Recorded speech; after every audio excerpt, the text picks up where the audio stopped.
Hello mga ka-wonders, may bago tayong content ngayon at kakaiba. So ito ay patungkol sa kung paano katayin ang rabbit o ihawin. So pwede nga bang katayin or ulamin ang rabbit? So may nakuha kang information na galing sa Google. So basahin natin mga ka-wonders. Ang karne ng kuniho ay kabilang sa white meat na ibig sabihin ay mas healthier. Sa pagkain ng karne nito ay napupunan ang kailangang protina ng katawan bilang importanteng building blocks na mahalagang kailangan ng muscle strength. So simulan na natin mga ka-wonders. So ito yung master cooker namin. Siya rin yung marunong magkatay ng rabbit. So tayo, taga-panood lang. Audience kumbaga. So bawal pumulit mga ka-wonders. Dapat subaybayan natin ang sunod-sunod kung paano talaga siya katay. So dyan lang kayo.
Bicol Express na sinasabi o Samar Express dahil nandito kami sa Samar. So medyo maanghang ito kasi yun na pag sinabing Bicol Express maanghang talaga.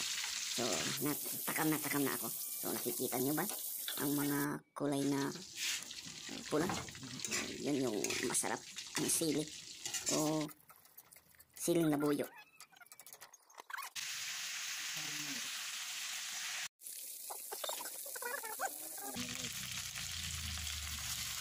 So ngayon mga ka-wonders, dinadagdagan ng fresh coconut milk. So ito yung nagkukumpito sa talagang sinasabing Bicol Express. Nagluluto sa gata ng nyug. So mas lalong sasarap ito. So, malapit na, malapit na.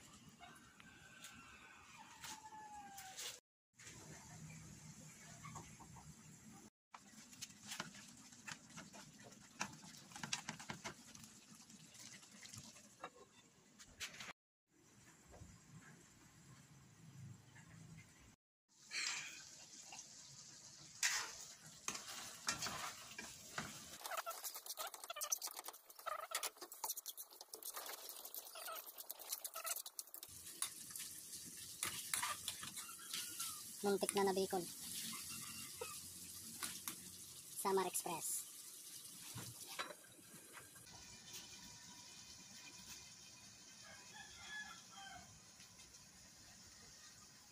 So yun mga ka-wonders. Tapos na nga, naluto na yung unang putahe namin. So ang Bicol Express. So ang susunod naman ay ang pritong manok, pritong rabbit pala. So magpa-fry kami ng rabbit. So mas ako siguro masarap rin ito. So excited na talaga ako mga ka-wonders.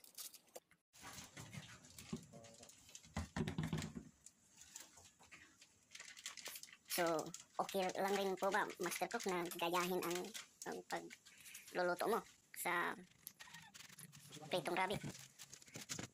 Ang mga ganitong style na may mga papastik-pastik bag pa. So talagang masasabi natin na hindi lang basta-basta yung cook natin, you are not just, hindi ka lang basta-basta.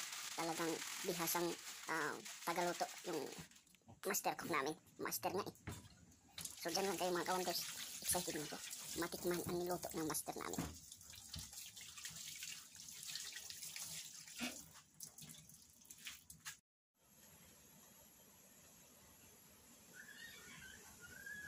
So yun na nga mga ka-wonders, malapit na, naglalagay na ng mantika sa karaha. So yun na nga, isang piraso na nakalagay sa karaha na simulan na ng magprito ng karni ng rabbit. So excited na talaga ako mga ka-wonders.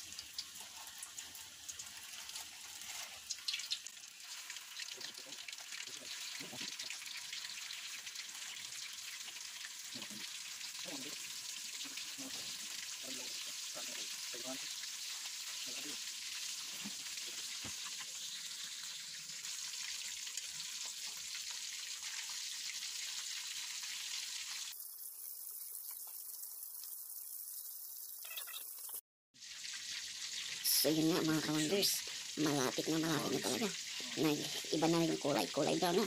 Nagpapasabot pa na talagang malapit na maluto ang pritong rabbit na ito. So takam na talaga ako. Hindi na ako makapagpigil. Sana mag-ahon kahit isang piraso na lang para matikman na kaagad. Yun na nga, hapit na, malapit na yung bakbakan sa lamisan ito. So dyan lang kayo mga ka-wonders, huwag kayong kukurap.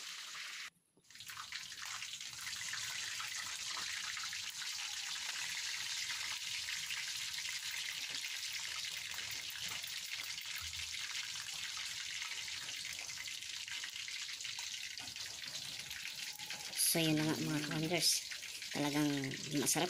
Nagtikim ako ng patago, parang manok rin lang siya. So napakasarap talaga mga ka-wonders. So yun na mga ka-wonders, bakbakan na talaga at muntikan lang malimutan yung pagkuha ng video. So patapos na sana kami, mabuti lang na tanda namin na hindi pala kami nakapagkuha ng video sa sobrang sarap ng karne ng rabbit talaga. Hindi lang siyang masustansya kundi masarap rin siya. So talagang masarap ang rabbit, masarap talaga. So kung sino man ang gustong ihaw o magkatere ng rabbit mga ka-wonders, so magsabi lang kayo sa amin. May mga saktong pwedeng ihawin ng mga rabbit kami ngayon. So kung gusto nyo makatikim, pero hindi lang libre, bibilhin nyo rin mga ka-wonders kasi may gasto rin kami sa pagpapalaki. Kasi yung tubong pigs rin mga ka-wonders at may mga gulay-gulay rin naman. So salamat sa mga hindi kumurap, patuloy na panonood nyo. So sana i-subscribe nyo kami sa mga hindi pa nag-subscribe at patuloy nyo kaming suportahan. Maraming salamat mga ka-wonders.